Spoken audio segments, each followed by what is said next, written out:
اب ہمارے سامنے اس کے منکر دو ہیں، ایک غیر مقلد ہے جو اپنے آپ کو اہل حدیث کہتے ہیں، ایک دیوبندی ہے۔ دیوبندیوں کو قرآن اور حدیث سے دلیل دینے کی کوئی ضرورت نہیں ہے۔ آپ سوچ رہے ہوں گے یہ کیا بات کر رہا ہے یوسف رضا؟ ہاں، یہ میں اس لیے کہہ رہا ہوں کہ یہ علامہ ارشد کی کتاب ہے زلزلہ۔ اس میں علامہ ارشد نے دیوبندی بزرگوں کے بے شمار واقعات بیان کر دیے کہ انہوں نے اپنے بزرگوں کے بارے میں علم غیب کے بڑے واقعات لکھے ہیں۔ تو آپ ان سے یہ کہیں کہ دیکھیے، نبی کے لیے تو تم انکار کرتے ہو، اپنے مولانا کے بارے میں تم جو ہے وہ اتنے سارے واقعات بیان کرتے ہو، تو تمہارے مولانا کو جب علم غیب ہے تو جو پوری کائنات کے مولانا ہیں انہیں کیوں نہیں علم غیب ہوگا؟ بہت سارے واقعات بیان کیے گئے۔ قاسم نانوتوی جو مدرسہ دیوبند کے بانی ہیں ان کے بارے میں، رشید گنگوہی کے بارے میں، اشرف علی تھانوی کے بارے میں، مولوی یعقوب نانوتوی کے بارے میں بہت سارے واقعات بیان کیے گئے۔ ان کے بزرگوں کا حال یہ ہے کہ یہاں تک لکھا کہ ہمارے فلاں مولانا کے پاس جیسے ہی کوئی آتا اور کہتا السلام علیکم تو علم غیب کا حال یہ تھا کہ وہ فوراً سمجھ جاتے کہ اس کے دل میں کیا ہے۔ تو دیوبندی مولویوں کو جب یہ طاقت حاصل ہے تو ہمارے پیغمبر کو کیوں نہیں حاصل ہے؟ ہمارے آقا کو کیوں نہیں حاصل ہے؟ دیوبندیوں سے ڈیبیٹ آپ اس کی بنیاد پر کریں۔ یہ کتاب آج آپ کو لینی ہے زلزلہ، اس میں واقعات ہے علم غیب کے۔ دیوبندی مولوی کوئی جواب آج تک اس کتاب کا نہیں دے سکے ہیں۔ اس کتاب کے جواب میں جو کتاب لکھی گئی انہوں نے حضور علیہ الصلوۃ والسلام کے لیے اعتراف کر لیا ہے، بلکہ ثابت کر دیا اس کے اندر کہ ہاں عقیدہ وہی صحیح ہے جو سنیوں کا ہے۔ کیونکہ اگر وہ انکار کریں گے تو پھر سوال وہی پیدا ہوگا جو علامہ ارشد نے کر دیا ہے کہ تمہارے مولوی کو کیسے اس بات کا علم ہوگا۔ ایک واقعہ لکھا ہوا ہے کہ قاسم نانوتوی مدرسہ دیوبند کے جو بانی ہیں وہ ایک علاقے میں گئے تو وہاں کے دیوبندیوں نے مولانا کے استقبال میں ایک جلسہ رکھ دیا، اور اس کے بعد وہاں کے جو شیعہ تھے، شیعہ انہوں نے کہا کہ آج ہم مولانا کو ذلیل کریں گے، اور انہوں نے جو ہے وہ 10 آدمی متعین کر دیے، 10 سوال تیار کر دیے کہ ایک وہاں سے اٹھے گا مولانا سے سوال کرے گا، ایک وہاں سے اٹھے گا مولانا سے سوال کرے گا، ایک پیچھے سے اٹھے گا مولانا سے سوال کرے گا۔ تو لکھا ہے کہ جب مولانا قاسم نانوتوی آئے جلسے میں تو وہ جو 10 لوگ تھے نا ان کو بھی پہچان لیا۔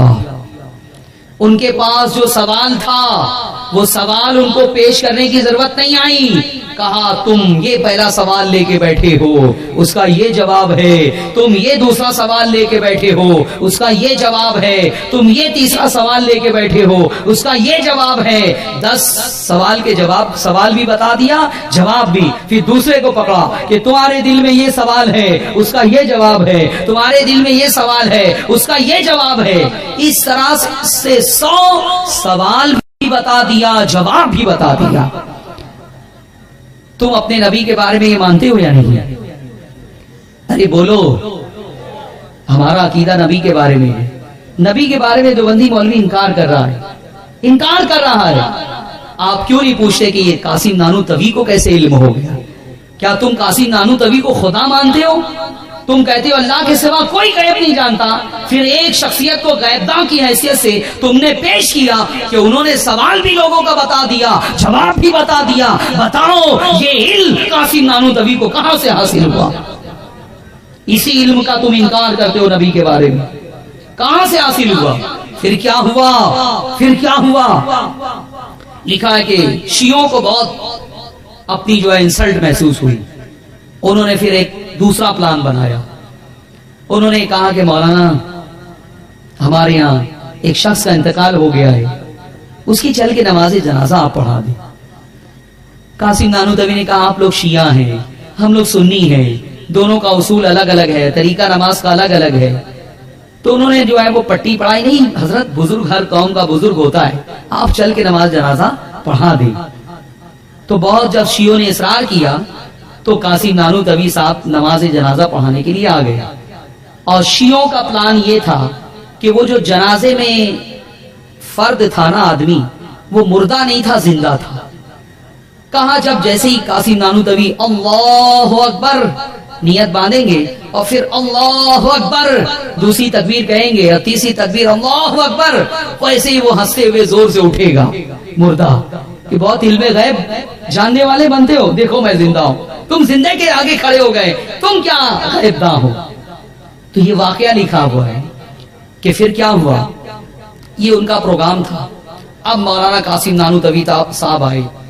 لکھا ہے سوانح قاسمی میں کہ جیسے ہی مولانا آئے اور جنازے کے اوپر نظر پڑی، وہ تو چھپا ہوا تھا، چادر وغیرہ تھی، لیکن غصہ ہو گئے، ناراض ہو گئے، جلال میں آ گئے، انقباض کی کیفیت طاری ہو گئی، آنکھوں میں خون اتر آیا، لیکن کسی سے کچھ کہا نہیں. سمجھ گئے، دیکھ لیا نبی کو دیوار کے پیچھے کا علم نہیں ہے، لیکن اس جنازے میں جو لیٹا ہوا ہے وہ زندہ ہے، وہ دیکھ لیا، کچھ نہیں کہا اللہ اکبر، نیت باندھ لی، اللہ اکبر، دوسری تکبیر کہی، اللہ اکبر، تیسری کہی. وہ مردہ اٹھ نہیں رہا تھا. کسی نے کہا کہ پلان تھا، یہ اٹھتا کیوں نہیں ہے؟ تو اس سے اٹھانے کے لیے کیا کہا؟ یہ کہا، وہ اٹھتا ہی نہیں ہے. پھر چوتھی تکبیر کہی اللہ اکبر، السلام علیکم ورحمت اللہ، السلام علیکم ورحمت اللہ، لے جاؤ، اب یہ صبح قیامت سے پہلے نہیں اٹھ سکتا. ہائے ہائے، یوسف رضا کو مجبور کر رہے ہو کہ نبی کا علم غیب جو ہے وہ ثابت کرے، دلیل دے. یہ تمہارے مولوی کو علم غیب کہاں سے آ گیا؟ نبی کو تم کہتے ہو دیوار کے پیچھے کا علم نہیں، اور قاسم نانوتوی کو وہ زندہ ہے یا مردہ ہے یہ معلوم ہو گیا. کیسے معلوم ہوا ہے؟ اس کا کوئی جواب دیوبندیوں کے پاس؟